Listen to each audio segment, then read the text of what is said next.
the NextGen PMO, Project versus Operational Governance Mindsets by Mark Kozak-Holland.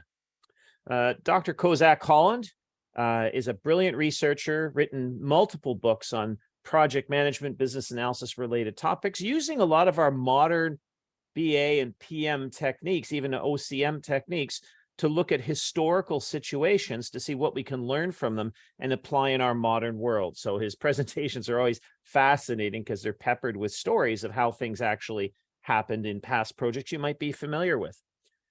Today, he's going to be talking about a topic of recent research with him, which is looking at how business benefits tie into PMOs. And in this case, it's through changing the way you think about your metrics and your planning and your operations overall.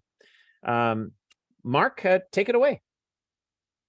Yeah, thank you, Kevin. I really appreciate that. So what I'm going to cover off today is sort of next generation PMO. The question really is what should a PMO be? Now, I'll just clear off the two icons there, the Charlie Chaplin and Robinson Crusoe. These are your memory recall triggers for the future. So when you think about this presentation, hopefully you'll remember it through those two iconic figures. I'm sure you'll probably have to Google them, but to find out the details on that. But anyway, you will know who these people are at the end of the presentation. So what I'm going to be covering off is, as Kevin said, is that projects are very much catalysts of change. They're disruptors in our organizations, and PMOs have a responsibility for projects. And part of that is the type of projects and the culture, and how we heard the presenters talk about the various aspects of how they manage the overall project management culture and the way things are done. Now, what I'm going to be talking about is that operations management has become a dominant force in organizations, to the point it's actually changed our thinking around projects itself. And this is very, very detrimental. It's taken project management off course of really where it should be. And part of this presentation is that if we want to do all the things that we talked about, that Kevin talked about, where we focus on stakeholders, we talk about outcomes-based approaches, we need to reset our thinking about the essentials of project management and start to move away from a operationally biased thinking that exudes within our culture itself. So what I'm saying is if we want to move forward, we have to take a step and take a step in a different direction, which is looking at how we actually run our projects. So the reason this is important is because PMOs are in a very unique position in organizations, because PMOs can do all these different things. They basically are the linkage between the organizational vision and strategy. They can take it all the way through operations, because projects deliver for operations. But I think most importantly, and again, I heard a lot of this in the discussion now with the PMO leaders, was that PMOs are a change agent. They're a catalyst, and the key things that I think a PMO can be doing are identifying the barriers to project success. This is one of the things that I really want to hit upon. I'm going to be talking about the funding models, because right now, when I look at organizations, the funding models are badly broken. Most of the funding is going on operational support. There's actually very little that's going into funding net new projects that are actually taking the organizations forward. And I'll be talking about some of the strategies that you can take. So we'll be going through a couple of strategies that can help reset that whole funding model for you. Also talk a little bit about the opportunity to stimulate innovation in projects, which is so important, and also other things like enforcing standards. And I think this is all part of what we see as the evolving to the next generation. So just to reiterate, as we go through this, I'm going to be challenging this task-based approach that Kevin talked about and be advocating this outcomes-based approach. The outcomes-based approach is all about the deliverables, matching them to stakeholders, and about tying those two benefits to the benefits realization. Again, Kevin talked about that quite extensively. So let's move forward. Okay, so I'm going to now talk about project management challenges for PMOs, and I'll be referring to a few reports. I'm going to go through this section fairly quickly because all it's doing is giving us some building blocks. So let's start with this first report. This is a Gartner report from 23, and it just talks about IT spending by industry. Now, why are we focusing on IT? Well, because this is where most of the budgets are going to be coming from, and it's basically saying that right now spending by industry is between 4.9 and 8.6%. Okay, so we got an idea, and it's also refers to the types of companies. These are mid-range companies with that dollar value. This is another section of the report. This talks about where that spending is going. 25% of it to 33% is going on people and services. Okay, that's great. There's another report here from Flexera which basically reiterates that. But the important thing here is that most of the spending is going on technology. Most of it's going on hardware and software. So only about a quarter of it is going actually on people. This is the really important slide that I wanted to show you, because it introduces this whole aspect of where sources of funding come from, and it's all about OPEX and CAPEX. So if you haven't heard these terms, OPEX is operational expenditure, CAPEX is capital expenditure. And what Gartner point out in this report is that most of the funding that organizations have goes towards running an environment. So operational expenditure, and they reckon it's about 73%. I think that's a little bit low. I think it's, from my experience, what I've seen, it's probably between 75 to 80% of funding is operational expenditure. The rest is capital expenditure. So that means an organization has only got a limited amount, 25%, 25% on net new capital expenditure. And this is really important because this will highlight the kind of projects that you're going to be doing. This is really relevant to a PMO because this drives the way projects are done within your organization. And there's a little bit of information on this: run, grow, transform. It's basically crawl, walk, and run. That's another way, or past, now, next view of the world.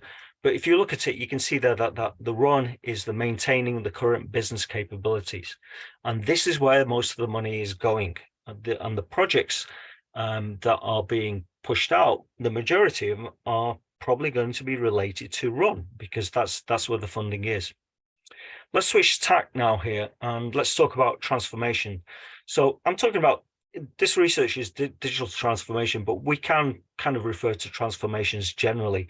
But again, this report here provides us an insight about digital transformation, and basically it's saying that 29% of companies are saying ROI remains hard to obtain. Another 28% see it as a cost center. So right away, you can see that these metrics are showing that the actual way that we're measuring things isn't quite right. And it goes back to this whole discussion about benefits realization and focusing on the right things. Again, this other report here from Digital AI points out a similar kind of picture, but from a slightly different slant. It says that 56% are concerned about the ROI on transformation investments, and another 50% saying they're not seeing the results they're expecting. So what's going on here? Why are we not seeing positive results regarding these transformations? And I think part of this is well, we're going to get to that in a second, is going to be the way that we measure projects. Here's another report. This talks about digital transformations fizzling out. So again, transformations start, but they don't continue. There's three different metrics there. Basically, one of them is 50% of digital transformations fizzle out. Another one is that 70% are basically just can't get through the resistance. And then 16%, don't see a really big, 16% do see a change, but the other 84% don't see the advantages of that. Now, I think a part of this that we need to start thinking about is the ROI itself, the digital return on investment.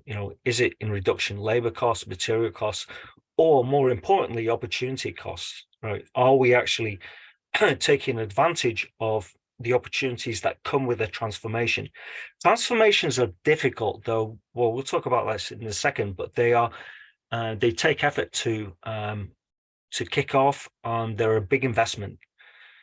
This particular report, another Gartner report, this one talks about digital transformations, and it's from the public sector. But again, we can net out this to other sectors as well. And it talks about the top challenges for government CIOs. So a transformation in my world, or the way I interpret it, is it's a process for changing people, process, and technology. So it's all three elements. Now, if you look at the top challenges here, the first one is silo strategies, decision making. It's basically saying that there's the siloed nature of an organization, the way resources are distributed and owned, is a challenge. Organization culture is also a problem, because organization culture can be risk averse to lots of change. Budgets, definitely, and this keeps going back to the CapEx OpEx issue, which I opened up, and I'm going to dive into that in a few minutes because it's so important to this overall picture. Is a key factor behind transformations, whether there is enough of a budget to keep to kick it off and then to sustain it, and are we seeing the right ROIs? And then number 4, insufficient skills and gaps. And then number 5 is the one that gets overlooked a lot, which is the procurement approaches, the reliance on existing procurement approaches. And there is definitely an area which probably needs to be looked at very closely because of the complexities of today's world. Collaboration is needed, and a lot of the procurement approaches that we have aren't set up for that kind of environment. So let's go back to transformation. So a transformation, basically, as I said, is people, process, technology. But really, what is it? It's a transition from a current state to a future state. And it consists, this is where project management fits into a transformation. So it consists of a program and projects. So you may have several programs in a transformation, and you may have lots of different projects within that. So that's the bigger picture. Transformations usually run for, well, minimum, I'd say 1 year to probably 5 years. And they are bringing about change in an organization. They're transitioning from one state to another. Now, the important thing about transformations is that they are one-off opportunities for stakeholders to do things, and that's what's so important. Transformations are also driven by 3 factors: compulsory, so you may have to do something that's mandatory; necessary, because it's a showstopper, so you may have some technology that time has run out on, and if you don't fix it, it's going to basically be a problem. Or it could be related to a strategic factor, which is where you're making investments.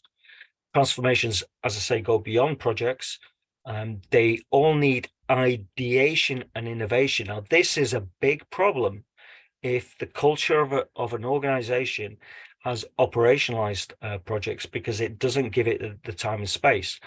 And then finally, transformations create fundamental change, and with that, opportunities. So transformations are things we can't ignore, and they are things that we need to embrace. But as I said, they are difficult, and a lot of organizations, when they approach them, they don't see all the challenges and adequately prepared for the challenges.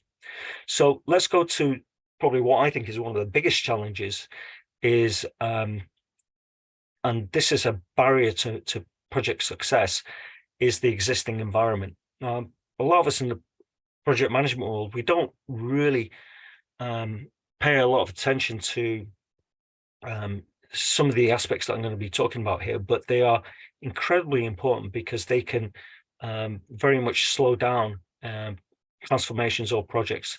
So the first thing that you notice there is that you've basically got, your traditional organizational diagram that's got the BUs. Transformations have to cross BUs. They have to basically work across these. So there's lots of different stakeholders, which is a challenge in itself. But another challenge is that a lot of the BUs will have their own projects and they may have their own assets, and these can be locked away within these silos. So this is another challenge, is actually getting to those projects, to those assets themselves. So that's from an organizational perspective. From an environmental perspective, what we have seen is over the last number of decades is just an accumulation of technology, and a lot of that technology is still sitting in there. So what we have is we still have many applications that are dependent on platforms, are hardwired, connected to each other. We have hundreds of processes.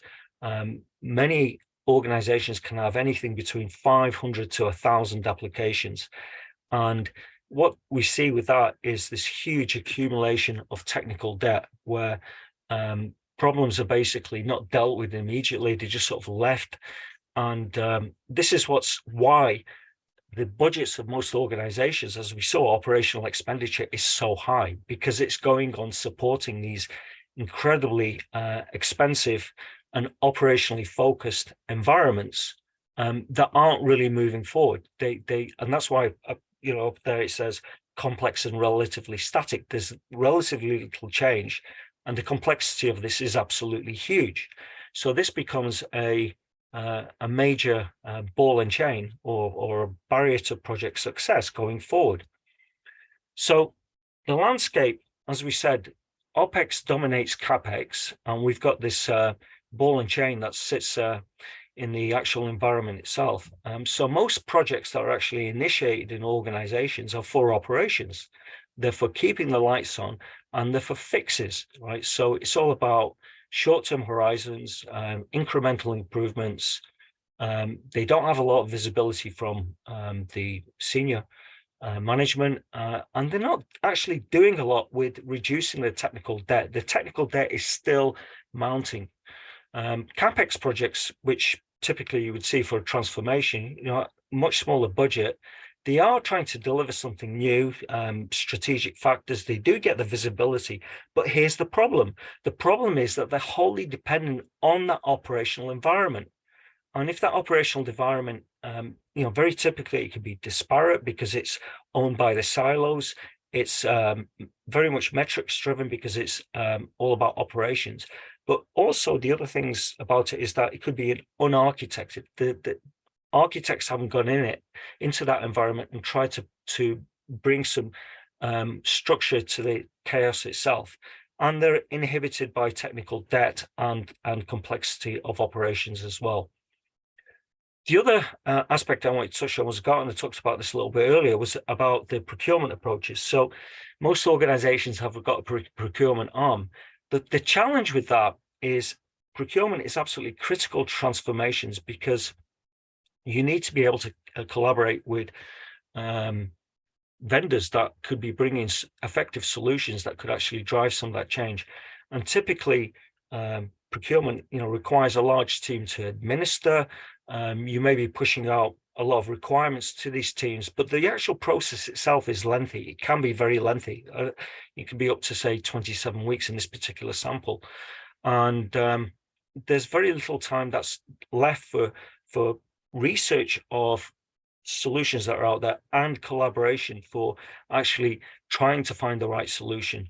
So again, procurement can be, a large barrier to project success, because you really want to be able to select your vendors, put them into this 2x2 where you have your strategic vendors providing products and services for your transformation, and then being able to collaborate with them. And as I said, the procurement approaches in a lot of organizations, because they go through a procurement department, aren't really set up to enhance this.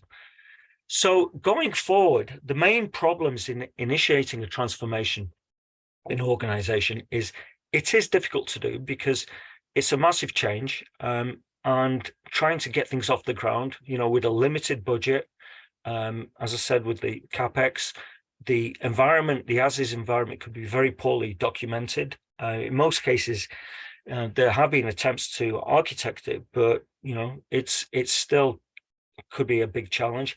The transformations themselves are multidisciplinary, they're lengthy, they're complex, and you have to keep your stakeholders engaged. And this is all about providing enough value.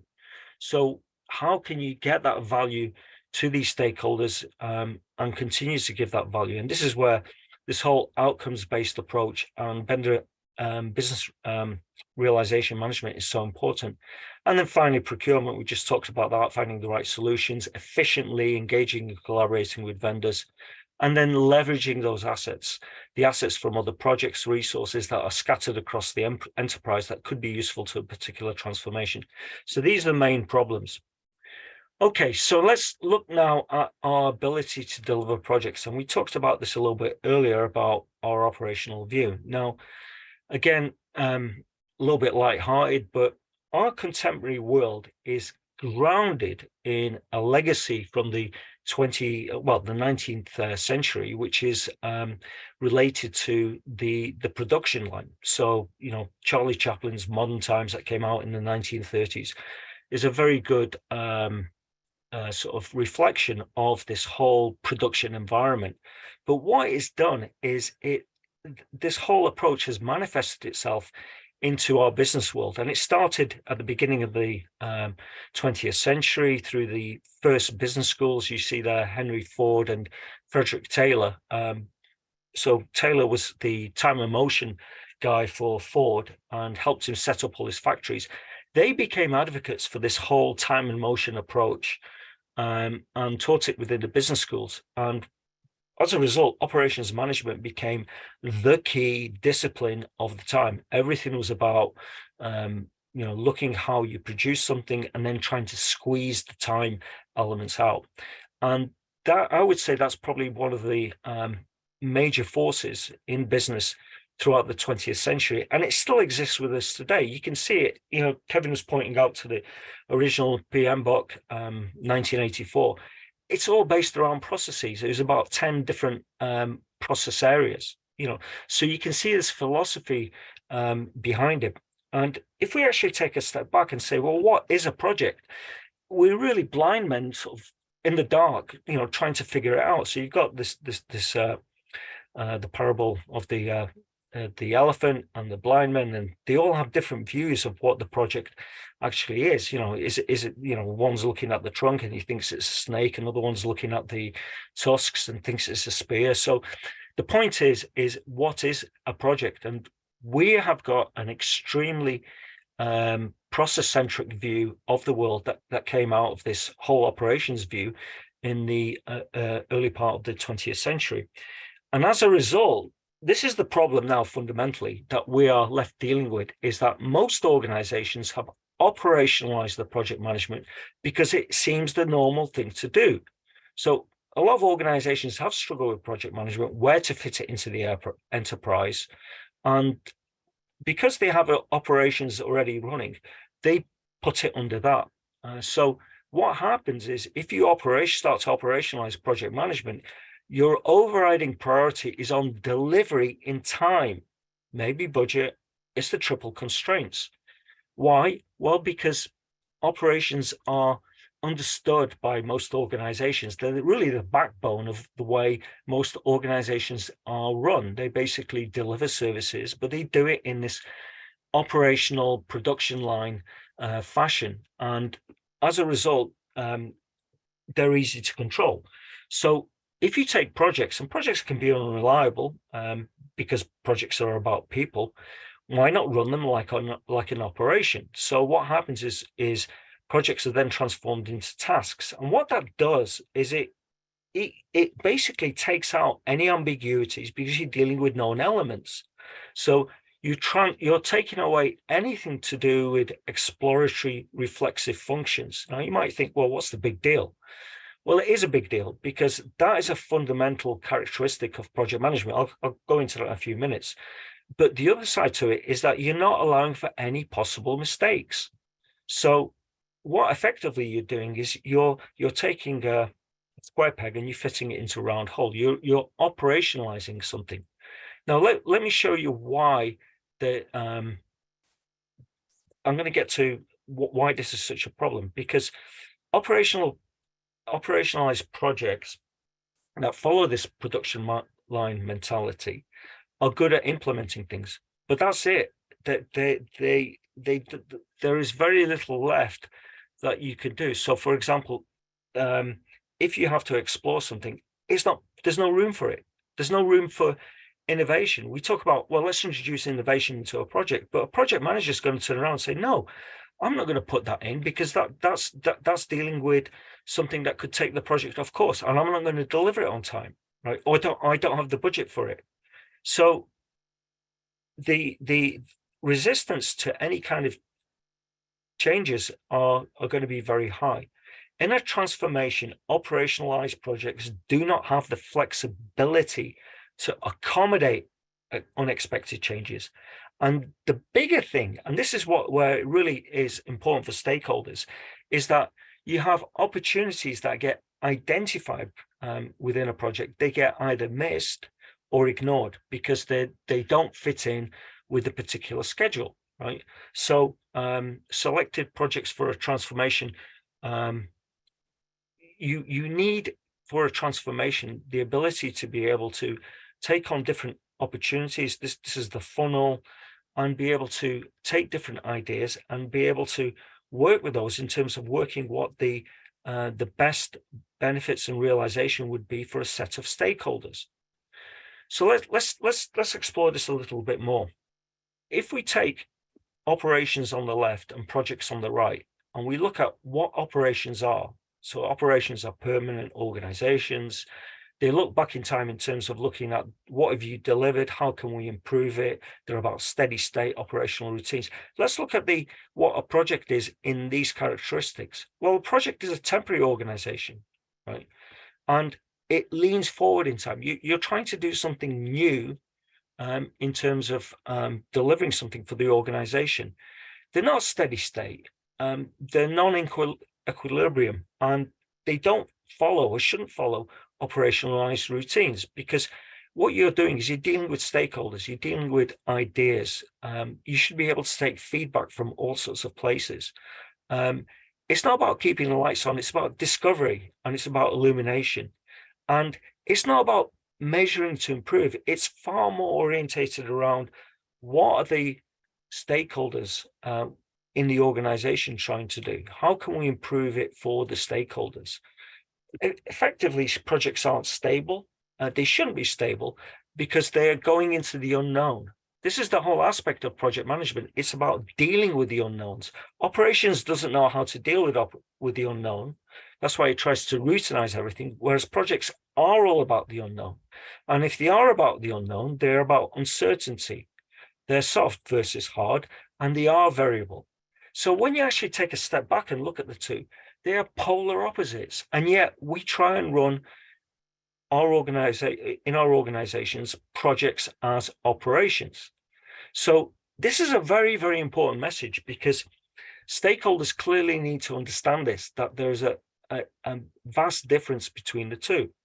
And again, that comment earlier, I think, is so important about projects are all about making mistakes. You want to make mistakes in projects, because if you make a mistake in a project, that's great. The project will be over, but at least you know that mistake, and then you can fix it. So when it goes into operations, it doesn't then become a mistake. So it's far easier and less costly going down that path.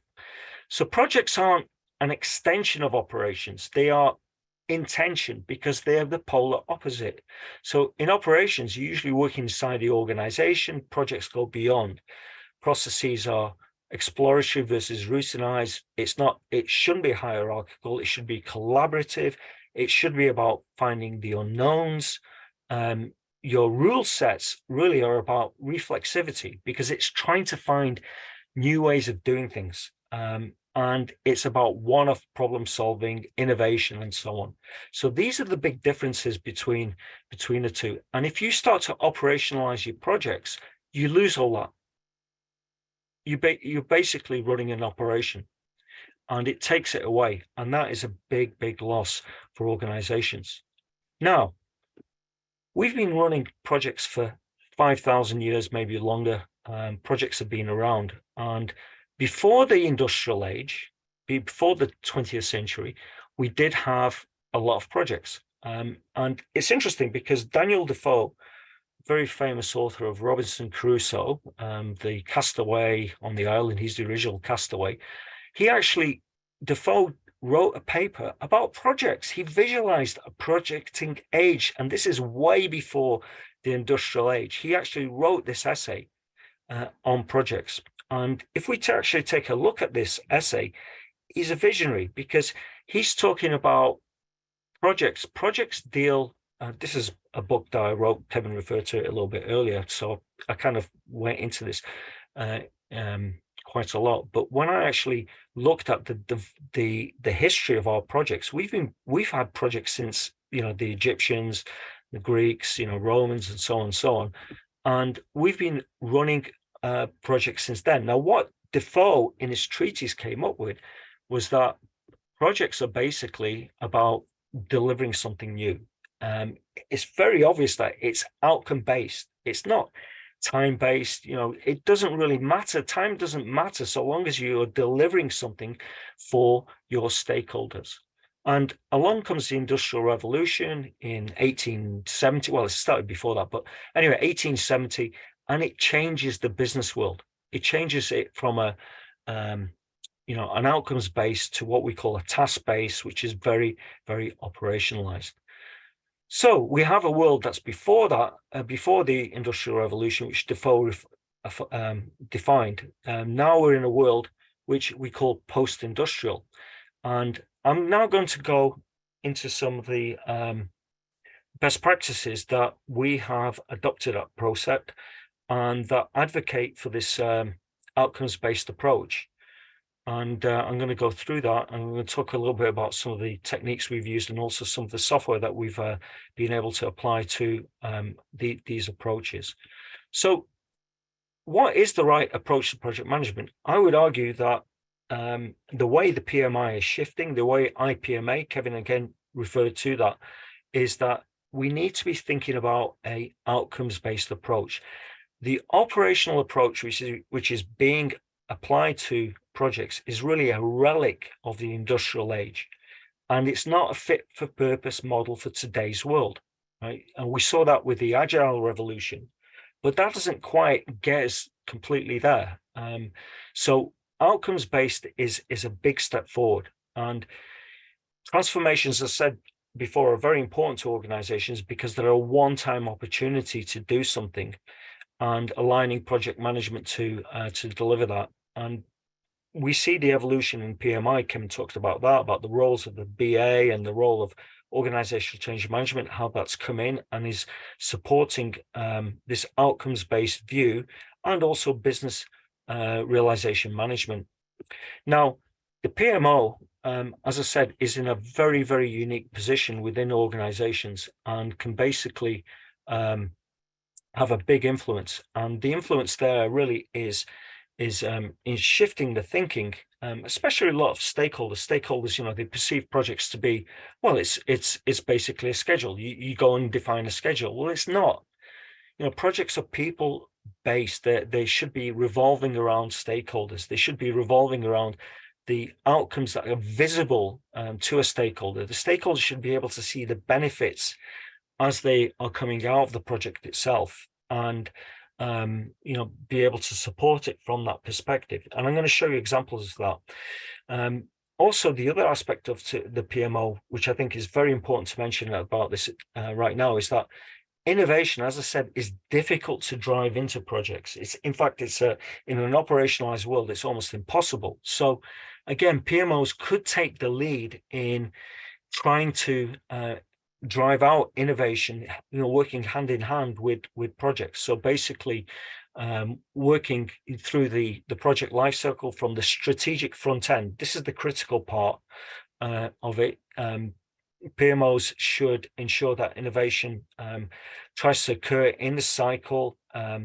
It should help in spotting and identifying opportunities. They should be working closely with setting up the stakeholders and working closely in terms of the formation of innovation strategies. So that's a role I see as a next generation PMO. The PMO should be helping projects in trying to innovate as much as possible. But projects can only innovate if we start taking a outcomes-based approach versus the operational view. So effectively what I'm saying, and Tim pointed this out to me yesterday, that we are really returning to the pre-industrial world of project management, which was very successful for 4,500 years, right? Which is this whole outcomes-based Robinson Crusoe. So I think now you'll probably recognize what I'm talking about when it comes to Charlie Chaplin and Robinson Crusoe. Okay, so PMOs should take advantage of this outcomes approach because it opens up new possibilities. So again, reiterating something I put up earlier about the unique position in an organization, how do you go about doing this? And I would say that the possibilities can really open up by taking an outcomes-based approach. And there are two strategies that I would advocate. The first one is you use the outcomes-based approach to you apply it into your projects. So I'm going to show you an example of this where the outcomes-based project has very much benefits realization built into it. It has organizational change management because organizational change management is needed if the realization of the benefits is going to come post-project, and also procurement as well, the vendor analysis. It's easier to do the collaborative stuff if you've got everything in a project defined where it's honed towards a certain set of deliverables, right? Because then that helps you focus on what the solutions need to be.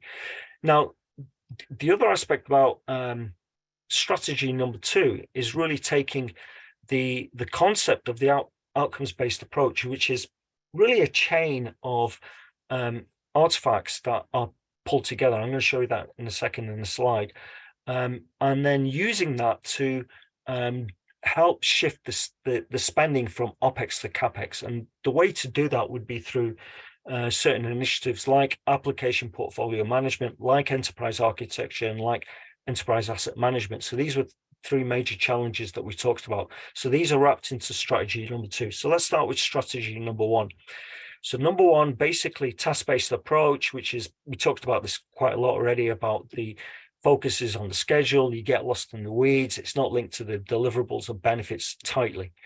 Outcomes-based approach, and this is the chain I'm talking about. This is the traceability chain, which goes from vision and strategy in the organization through the business case, and then into the programs themselves, the outcomes and benefits of a program, which are driven by the deliverables and the program and projects. But then you link the business processes and the requirements and the actual solutions to that. So they're all part of this traceability chain. And the reason you do this is because the actual stakeholders that are going to be contributing towards the project itself, they don't care about how a deliverable is created. That's a task-based view. What they want to know is, what's the progress against the business case?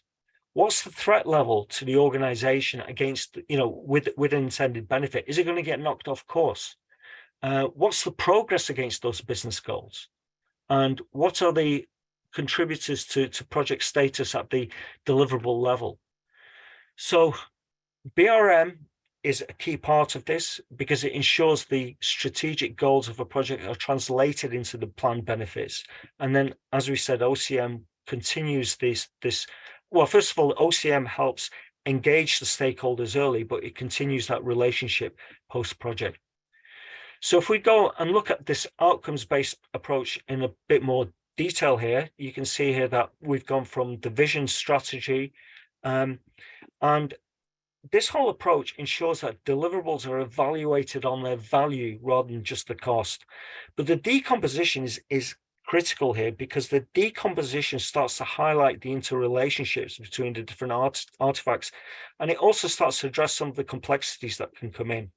Now, as I said earlier before, as a best practice, we've modeled this with some software that we have using RecSuite, and you can see here that you can using this type of software, it's far easier to see the relationships between that cascade all the way down from the outcomes and benefits through to the program deliverables, right down through to the business processes and requirements. And this is the game changer, is that if you have this relationship that is traceable amongst all these different artifacts, it makes a lot easier to well, first of all, to run the project, because you're decomplexifying it. So in this example, this is taken from this example actually is taken from the First Nations. It was basically opening up 6 justice centers in BC, and we basically modeled it in such a way that the program deliverables are all about opening up the centers, looking at the pilot to see the results, and then applying that knowledge and so on and so on. In this particular example, this is another example of the same thing concept. It's basically a program, it's a transformation that is geared towards net zero, and it basically takes this value and outcomes based approach. So you can see here that the outcomes and benefits are right at the top of the artifact list, and the programs feed into that. So what this does is it allows you to have conversations with your stakeholders on an outcomes based, and because the benefits are closely tied to this, your conversations with stakeholders change, and therefore your relationship with the stakeholders changes as well by taking this outcomes based approach. So this is why it's so important. The other thing that we've done with the software is we've actually attached the stakeholder analysis into the project deliverables.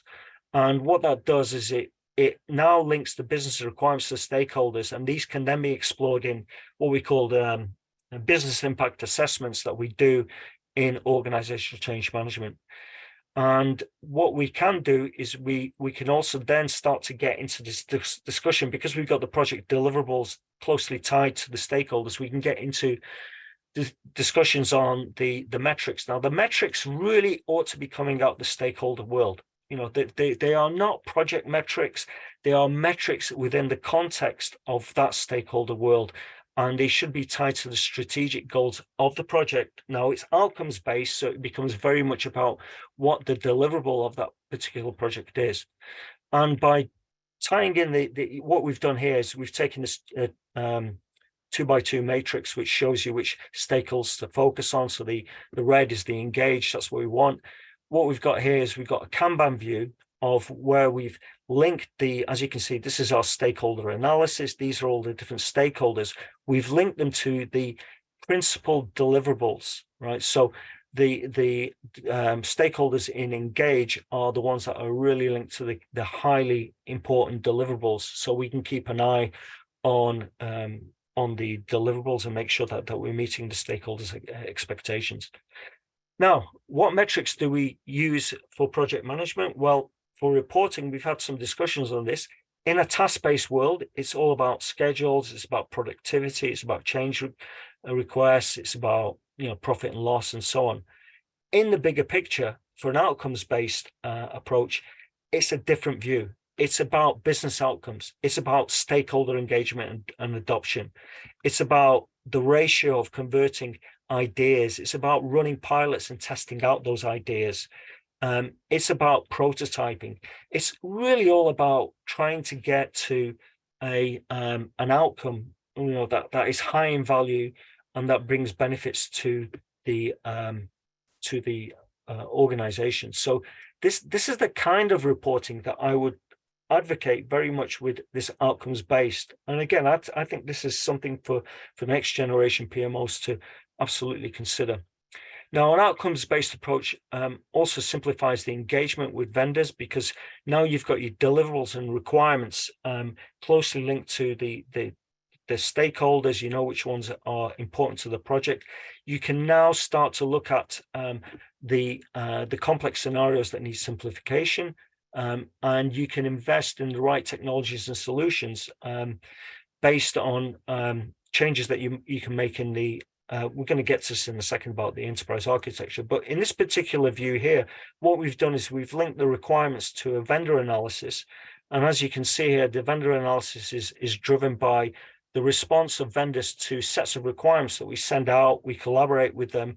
And what this Kanban view does is it enhances our decision making by comparing these vendor responses. So it makes it a lot easier to select a vendor for a pilot, because we have now the key requirements for a particular deliverable set, because we're using this outcomes-based approach.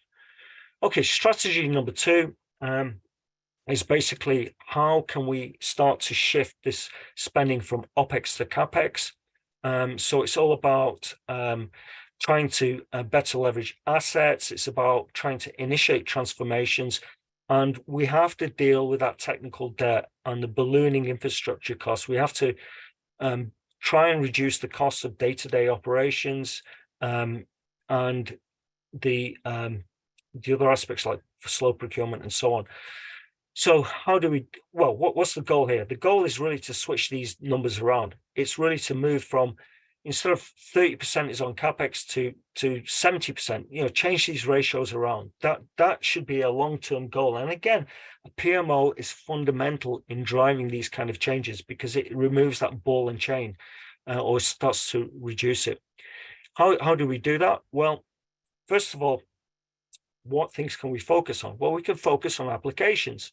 So things like application portfolio management, again, by using this whole outcomes-based approach, right, where you've linked your principal artifacts using this particular chain, you can start to look at the environment from that perspective. So we had the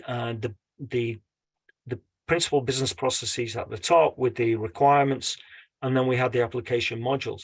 That could be used in scenarios of application portfolio management where you're looking for duplicity. Now, once you start to release some funding, you can then put that into transformations that can be used for re-engineering processes. The other thing that I would advocate would be to start to instill things like enterprise architecture and governance to start to control the chaos, and then make some effective changes to the business and technical sides as well. So 2 sub-initiatives, which are application portfolio management and enterprise architecture. And the outcomes-based approach can help in this, because it can be used for mapping the as-is and then looking at those, looking at the applications. And remember that applications were planned, created, and delivered by projects in the past. So if you've got any kind of documentation, which you probably don't, but you might do, that would help in terms of helping go forward on this. So again, applications portfolio management, the key thing there is tying those application modules back to the principal business requirements and processes, and then exploring the value to the organization for things like the total cost of ownership. So again, this view here gives us a view where these are the key applications that we want, and these are the ones that we want to eliminate because there's duplicity. And we've been able to make that discovery using this outcomes-based approach. Again, you can use the outcomes-based approach also in enterprise architecture, in terms of, again, this is critical in bringing bringing some discipline and an organization to a chaotic environment and reducing the overall technical debt. So effectively here, we're creating maps of as-is. We're going through all these actions here. Now, remember that when you kick off a project, the teams have to go into a project with the goal of defining the differences between the current and the future current and future state. They have to create target architectures. They have to map non-functional requirements. So your teams are dealing with this environment anyway, and they have to manage that technical debt. So this is all in the interest of removing barriers. And then the other aspect to this outcomes-based approach is it does simplify managing standards. So effectively, once you have your outcomes and benefits, you can start thinking about linkages to industry standards, business charters. And we've been able to do this through this Rex Suite software. We've been able to actually tie all these different standards in. So if there's a change in standards, they can be notified back to the program deliverable, the project deliverable, the owners of this, that a standard has changed and they need to take actions. PMOs are in a unique position to enforce standards in organizations. And like I said, much of this can be automated using this type of software. And then finally, asset management. So again, assets can be identified across the enterprise, and then using this kind of system, they can be better allocated to particular projects as well. So again, this is a bit of a discovery, but again, why not use the software to identify assets? Okay, so that takes me to the conclusion. So in summary, I won't cover this. I've already talked about this. Unique position. These are the strategies. You cannot do this if you have an operational PM culture. It's going to restrict you from the way you approach things. And I think I've highlighted that before. This approach is going to appeal to stakeholders. They should take advantage of the opportunity. So to round off everything what I've just said, we looked at the reports from Gartner. We gathered that CapEx and OpEx are the wrong way around. Our current environments are balls and chains in stopping us from moving forward effectively with projects. We talked about transformations, about their dependency on project management. We talked about how projects have become so operationalized, they have removed the effectiveness of projects within organizations. We've basically put a square peg into a round hole. Yes, there is a way forward. We look back in time to what Crusoe was talking about, which is this whole outcomes-based approach. And there you see it, the outcomes-based approach, which is all about focusing on benefits to the stakeholder. And then the strategies that I've described, two different strategies that allow you to get there. Okay,